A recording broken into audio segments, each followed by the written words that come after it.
see we have a few questions. We do, and actually you've addressed already a couple of the questions as they've come in, but Ooh. you have not addressed this.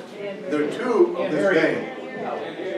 Is that the one that, is that the one that doesn't work? Okay, got it. I heard That one was working. Any better? No. I will shout. No? Go back to this one. Go back to that. I think this was the one that, You just needed to works. not. Let's see. There you go. Talk right into it. Looking for some parallels to what our own past 2 years investigation. Was there Russian interference in the Brexit vote?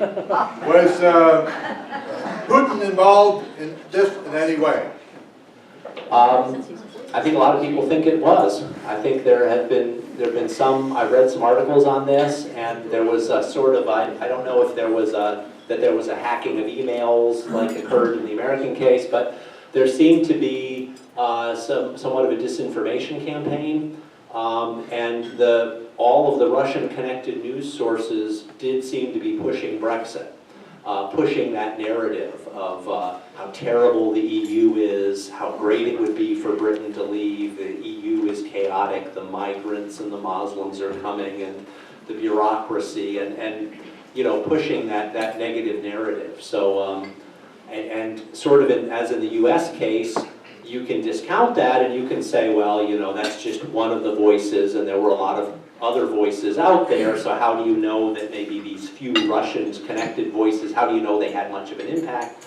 But when it's a close vote, you know, you wonder if even a little impact was enough of an impact. So, and certainly Putin was very happy and excited about the Brexit vote because the EU has been a big opponent to him in places like Ukraine, and in the fact that the EU has pulled in so many of the former East European countries that used to be allied with Russia, and so they definitely are on his bad list. Yeah. Okay. One of the most entertaining shows on television today is C-SPAN's Questions to the Prime Minister. Do you know if the questions and answers affect public opinion, or is this simply political theater? Well, it's a lot of it is political theater, but political theater counts, you know, as we know also in our country, who the president's tweets make a difference, and so does what Theresa May says in question period, and that is fun. I know that anybody wants to watch that on C-SPAN. It used to be on, I think, like 9:30 Sundays. Does anyone know when it's on now? Wednesday morning, 9:30, Okay. C-SPAN 2. Good. Thank you. But yeah, that's one that I always recommend because you know, one of the real strengths of the British Parliament is this debating focus, and it's set up to be a debating focus.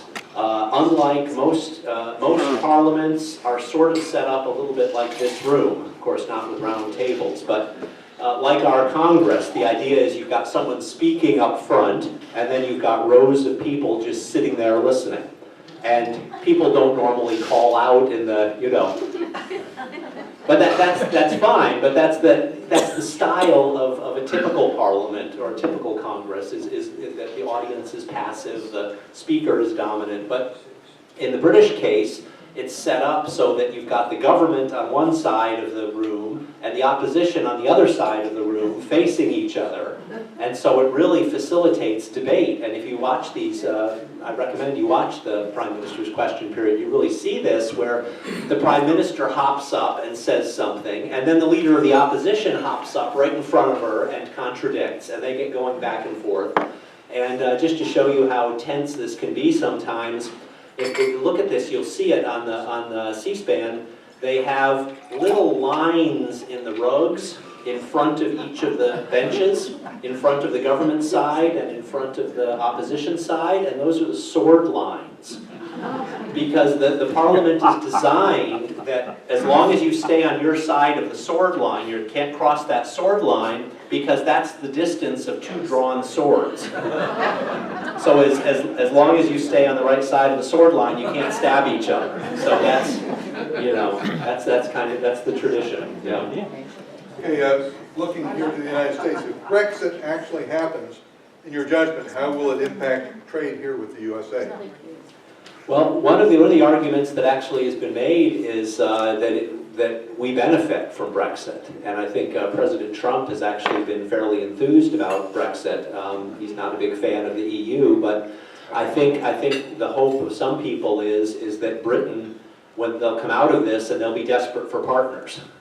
And we'll be able to cut a very favorable deal with the British, kind of a divide and conquer strategy, a better deal than we were able to get with the more powerful united European Union. So kind of short term, the hope was that it would benefit us in that way. But you know, I think there's a lot of other possible costs to the U.S. too, like maybe losing a powerful ally. One of the arguments that a lot of people made for why it's good to have Britain in the EU, and you know, President Obama was kind of quietly supporting Britain staying in the EU, is that the British have always been more pro-American and more of our way of thinking, and of course English speaking and close to us culturally and so on. So having them in the EU, the thinking was valuable for keeping the whole EU pro-American.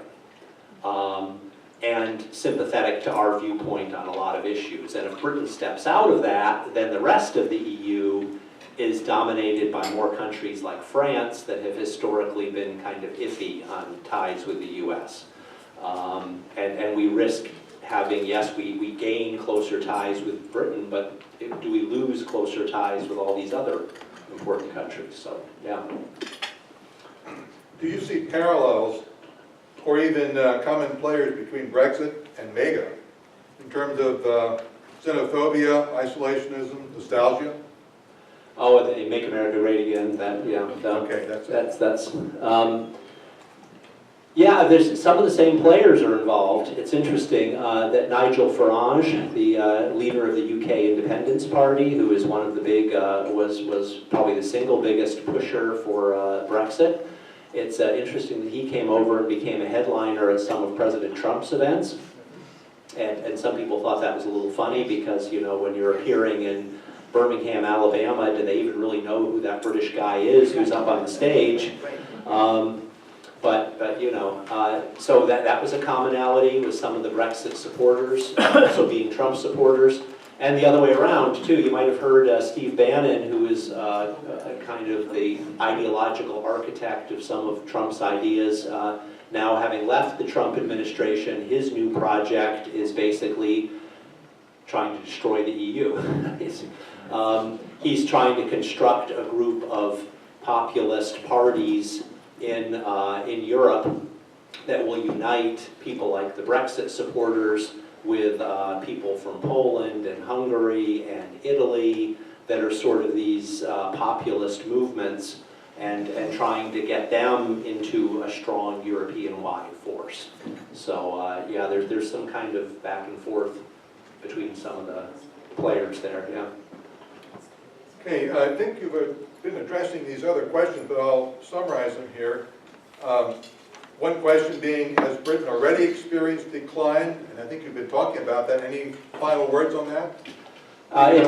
Yeah, in kind of the big economic numbers, the speculation I've heard is that they've already lost a percentage or two of GNP from this, with companies planning ahead. One of the headlines I saw in the New York Times recently was that, you know, for a lot of companies, Brexit has happened.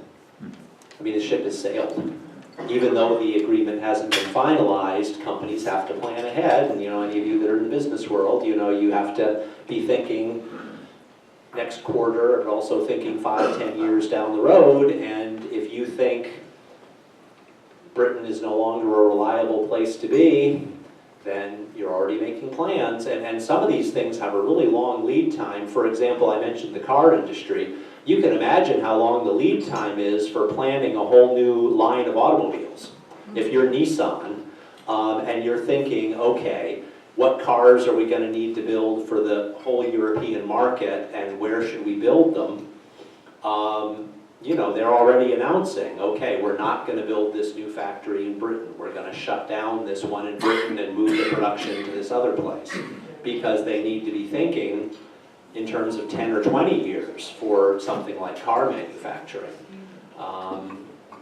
And so they can't wait for these political decisions. Yeah. Okay, my time is moving along, but I have 4 questions here remaining, all relating to the whole issue of is Brexit really going to happen? One question says, good idea, hold a referendum.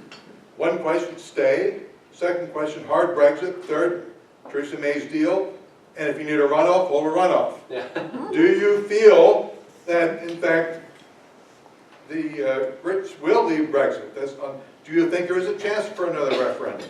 And finally, I guess in summary, do you think Brexit is actually going to happen?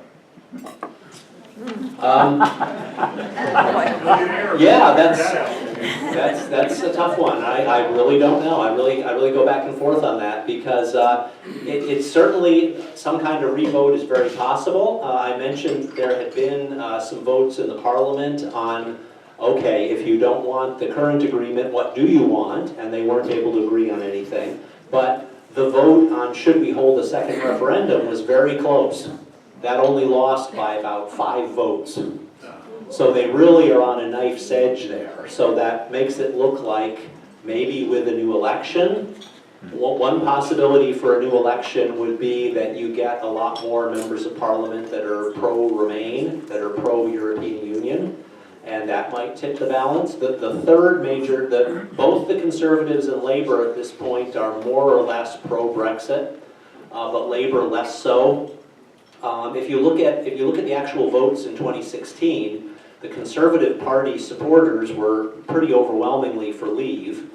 The Labour Party supporters actually were somewhat for Remain. But the Labour leadership, a lot of them feel, we don't want to lose these people that you could see a similarity to Trump Democrats. A lot of the working class white vote from manufacturing communities, and they saw those people go for leave, and they don't want to lose them. So Labour has been somewhat pro-Brexit as well. But then there's the third party, the Liberal Democrats, that's strongly pro-Remain. So if they succeed in electing a lot more people, if some of the individual MPs within Labour and even within Conservative, there's some pro-Remain people, and if they do better than expected, you could have this balanced tip to let's hold another referendum. But then, of course, actually the questioner who raised the wording of the referendum raised a really good point. Because do you just rerun the original referendum and just say, Remain or leave? Which gives you a simple binary response, yes or no, and you're going to have a majority for one or the other, just with only 2 choices. Or do you give more options?